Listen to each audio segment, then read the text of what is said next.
Hello everyone, welcome to my channel.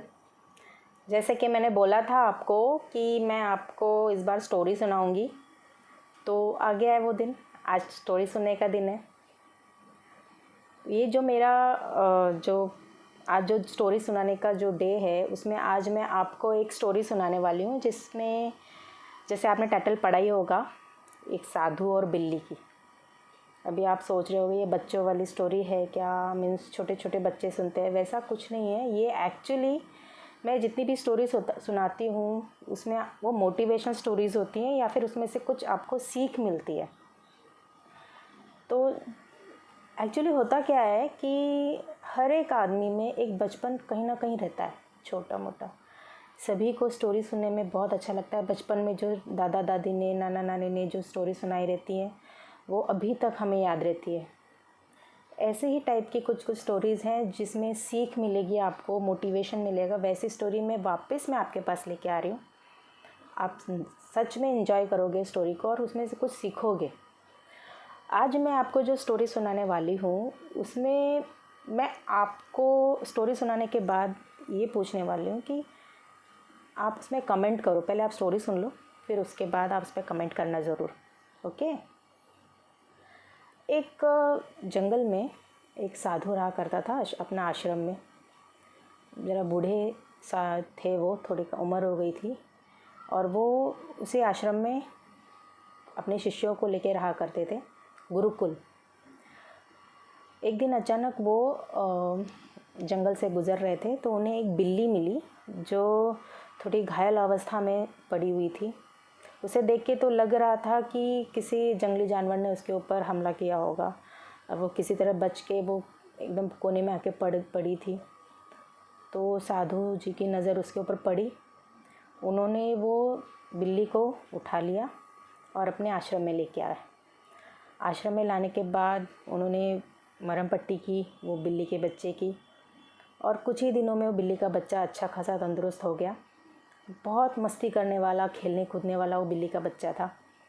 और यूँ कि वो साधु जो थे, उन्होंने वो बिल्ली को लेके आए थे, उसकी मरहम पट्टी की थी, तो वो बिल्ली का लगाव वो साधु की तरफ कुछ ज़्यादा ही था। तो साधु कहीं कहीं भी बैठते थे तो बिल्ली का बच्चा उनके पीछे पीछे पीछे, कहीं जाते थे खाना खाने वक्त या कुछ साधना कर रहे हैं या कुछ, तो बिल्ली का बच्चा उन्हें कभी उनके सर पे, कभी उनके कंधे पे कूद ही करता था। बस वो कूदना, उसका मस्ती करना चालू ही रहता था।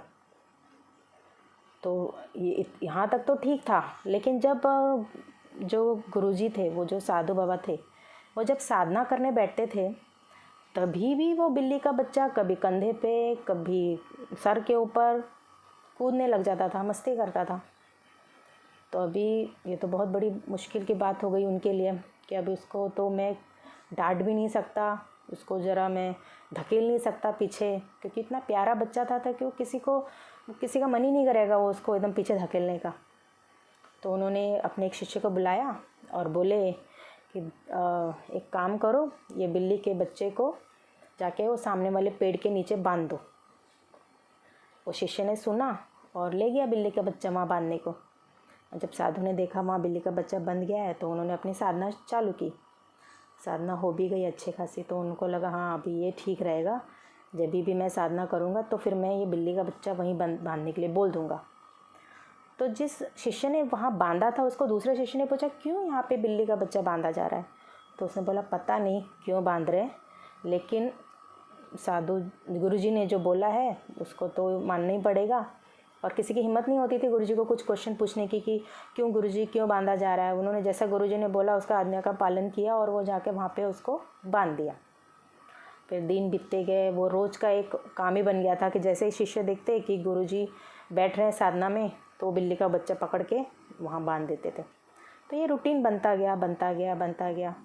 फिर कुछ दिन के बाद वो जो गुरुजी थे, वो साधु थे, वो चल बसे।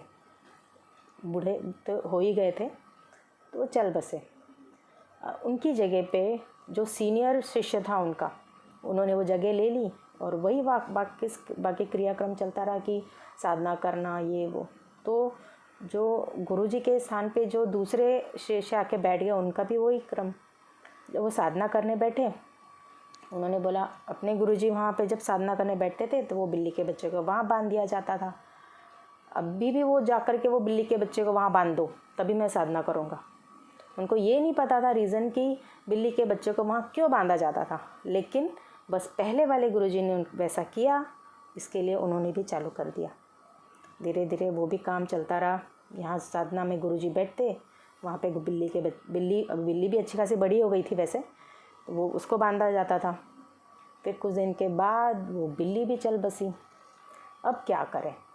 अब शिष्यों ने सोचा अभी ये तो अपना रूल टूटना नहीं चाहिए, हम लोग एक काम करते, दूसरी बिल्ली लेके आते।